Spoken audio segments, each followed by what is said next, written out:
շատ մանիպուլյատիվ Ես ձեզ այլևս շատ եմ վրդովում։ Որովհետև մարդը տևական ժամանակ ամիսներ շարունակ, չէ՞ Տիկին Գալյան, մարդը դուք ձեզ մեղավոր զգում եք, ոչ, ինչ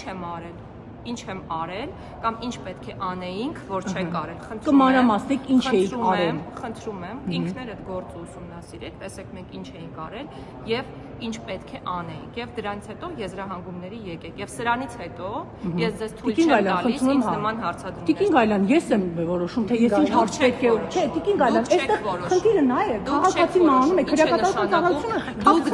դուք ձեզ մեղավոր զգում եք, որ այսօր ինչ որ մարդիկ օրինակ սոված Եթե իմ կողմ կամ դուք ձեզ մեղավոր զգում եք, որ ինչ որ բան չեք անում։ Ճիշտ չեմ բացաձայն, պետք է ամեն ինչ անեմ բացաձայնեմ, ինչ է անում։ Տիկին Գալյան, ես իմ մահվան դեպքում դուք ձեզ մեղավոր զգում եք։ Տևական ժամանակ բարձրաձայնել են, որ այդ մարդը ունի առողջական խնդիրներ, ոչինչ չի արել։ Ոչ, լավ բարձրաձայնել են, համապատասխան մարմինները քայլեր չեն ձեռնարկել Տիկին Գալյան։ Մեկ հարց,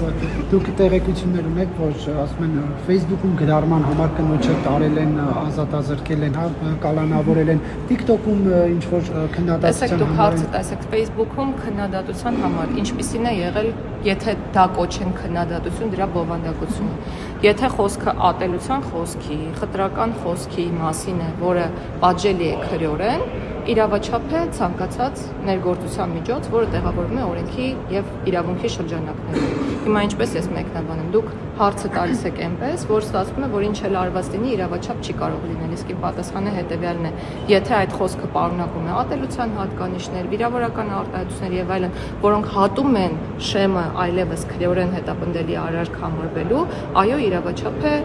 քրեական հետապնդման ցանկացած գործողություն։ Ինչպես է ստացվում, որ իշխանությանը քննադատողներին այդ ձեր նշած օրենքի հիմքով գործընթացներ, բայց ընդդիմադիրներին չեն լինում։ Օրինակ կաթողիկոսին, որ ասել էր պետք է գլուխը ջարդել, այդ անձը հետ կապված ճիշտ է, գործ հարուցվել է, բայց կարգավիճակ չունի, ազատության մեջ է, խտրական չէ։ Ես չեմ կարող պատասխանել։ Ես չեմ ընդունում խտրական որևէ դրսևորում։ Ես կարծում եմ, որ ցանկացած արարքին պետք է տալ ճշգրիտ գնահատական եւ համանման իրավիճակներում այդ գնահատականները պետք է լինեն նույնը։ Ես դրա կողմնակիցն եմ։ Եվ քանի որ ասում եք քրեական գործ հարուցվել է, դա շատ լավ է, եթե հանգամանքները դուք ճիշտ ներկայացրեք։